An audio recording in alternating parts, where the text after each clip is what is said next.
and in this case talk about Glenfiddich. Now the global ambassador for that, Tipple is right here in Kenya. He flew in specifically, amongst other things, to be on this show, and now joins us. Karibu sana. He, of course, is a Struan Grand Ralph, a name that is synonymous with premium whiskey right across the world. Yeah, absolutely. Yeah. So I think where we want to start off is to talk to us about your experiences. I've seen that you're very well traveled, talking about whiskeys all across the world. The question in most people's minds is why? Well, Scotch whisky, as you know, is a global phenomenon. Yes. Coming from the small country of Scotland all the way up in Northern Europe, but conquering the world over the last century. Yes. And Glenfiddich is no different. So we're present in so many countries around the world, which I have the pleasure of visiting. Yes. This for me is my third trip to Africa this year, my first trip to East Africa. Yes. But it's really exciting to see how you here in Kenya are embracing something that we make. There's a great love for Scotch here, and in particular single malt whiskey, which Glenfiddich is, of course. And I'm really excited to be here. It's a privilege to join you here on the show, but also to come out and see Nairobi and enjoy everything that your hospitality has to offer as well. It is indeed a pleasure to have you as well. Now, for most people, the question they then ask is, what exactly is the difference between, why say single malt? Why not just whiskey? We've seen blended whiskies. What's the difference? So all whiskey is Scotch, not all Scotch is whiskey. So we actually... we're looking at the fact that Scotland, in its history, produced something called blended Scotch. We still do to this day. They're very, very large companies that we probably all know the name of.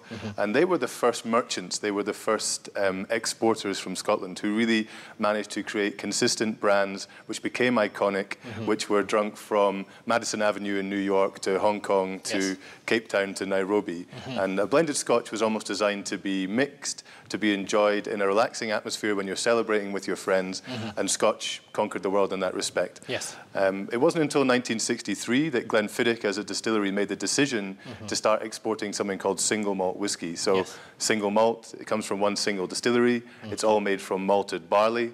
And what it gives you is something unique. It gives you something unique to one place. It gives you richness and complexity on the liquid. And it's something very special. It's something that we as Scottish people are very proud of. Yes. Yeah. So then talk to us about the fact that these whiskies seem to have years on them. We're told there's 12 years, there's 26 years. There's so many different sorts of variations. As a consumer, where do you start? What should you look out for?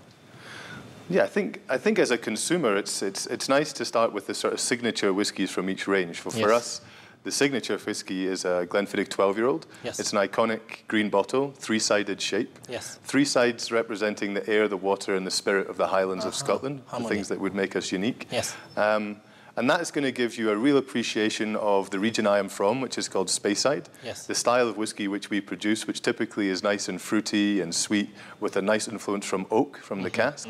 And it's aged 12 years, so that means 12 years minimum in an oak cask. Yes. By law in Scotland, to be called a Scotch whisky, you need to spend at least 3 years in an oak barrel, maturing, gently resting, picking up characteristics from the wood, but also becoming more mellow, becoming more subtle, and picking up all these wonderful characteristics that they want from whiskey. So I would recommend our consumers and anyone that's looking to get into their whiskies, start with the signature, especially from Glenfiddich. That's going to give you a really nice rounded palate, and from there you can start your journey. It has been described as a sacrilege when we see people take a double tot of whiskey and then throw in something sweet to change the taste and that sort of thing. How would you recommend drinking a whiskey? You know, I think there's some whiskies that really do demand to be taken quite seriously. And I think in the world of single malt, as we drink up the Glenfiddich range, we have, as you mentioned, a 26-year-old, 30, 40, 50, even 55-year-old whiskies. So much effort and so much history and the legacy of so much creative craft has gone into that glass. Yes. It is a shame to throw in something that's going to affect the flavour.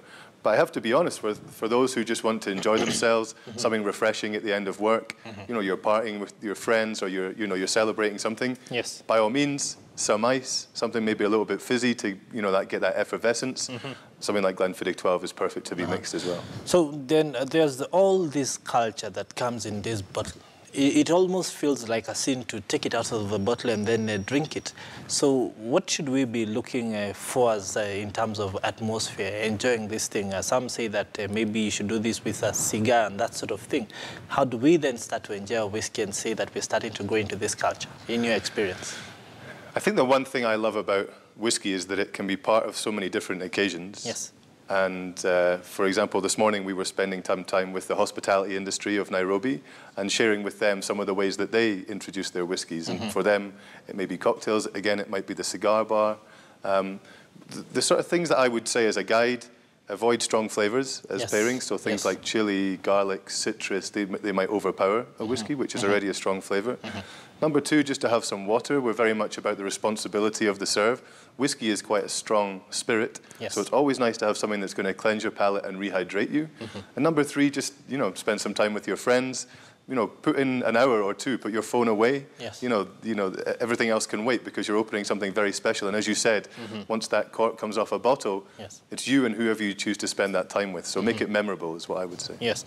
So you are expected to hold a whiskey night that is an invite-only premium event.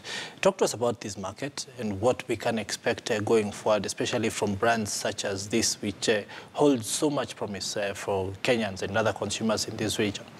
Yeah, it's very exciting. I mean, hopefully you're seeing here in the region and in the country of Kenya itself the growth in luxury goods and the growth, I suppose, in knowledge and awareness of things like Glenfiddich, which are classically European. They're a commodity. And the one thing that really interests me is seeing people gain more awareness from it, getting more excited. You know, we're very proud in Scotland of this single malt whiskey that we produce. It's always a pleasure for me to see more and more people around the world start to enjoy it. And obviously here in Kenya, you have a very educated class of people here, starting to looking far more globally in their outlook.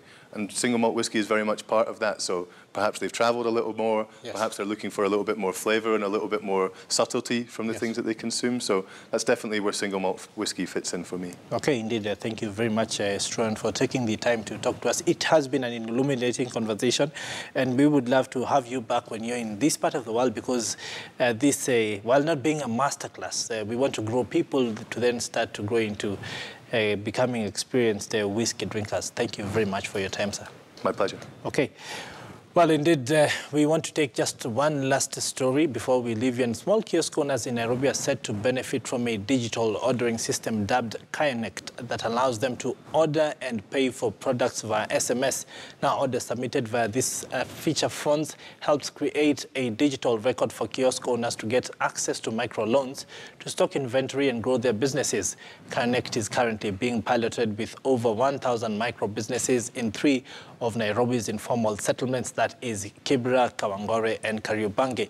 It is one of several broad-based collaborations MasterCard has launched with public and private sector entities to bring benefits of security of electronic payments to the continent and right across the globe. After the initial pilot, MasterCard will embed the most successful services and features of the Connect into solutions designed for scale in partnerships with global fast-moving consumer goods companies in emerging markets.